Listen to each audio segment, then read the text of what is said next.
நீண்ட நாள் ஆசையில பெரிய ஆசையில சின்ன ஆசை நிறைவேறினா எப்படி இருக்கும்? அந்த மாரி தாங்க இந்த ரெசிபிய நான் சொல்லப் போறேன். உங்களுக்கு நல்லா தெரியும். ஃபர்ஸ்ட் அட்டெம்ப்ட்ல நான் பன்ன எப்படி கருகி வச்சிருப்பேன்னு ஒரு விளாகாவே போட்டிருப்பேன்.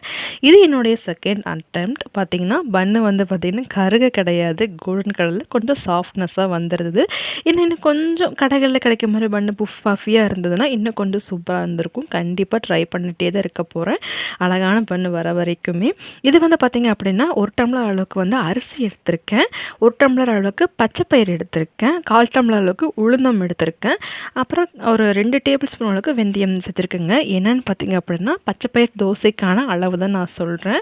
இது வந்து இந்த அளவுல வந்து நீங்க போட்டு பார்த்தீங்க அப்படின்னா, ரொம்ப சூப்பரா இருக்கும். ஒரு 4 ஹவர்ஸ் மட்டும் வந்து ஊற வச்சுட்டு, நல்லா ஃபைன் அரைச்சிட்டிங்கன்னா, எப்போ போல நார்மல் தோசை மாரியே நீங்க திருப்பி போட்டு எடுத்துக்கலாம். இதுக்கு வந்து பார்த்தீங்கன்னா, தேங்காய் சட்னி அண்ட் தக்காளி சட்னி பெஸ்ட் காம்பினேஷனா இருக்கும். ட்ரை பண்ணி பார்த்துட்டு மறக்காம கமெண்ட் பண்ணுங்க.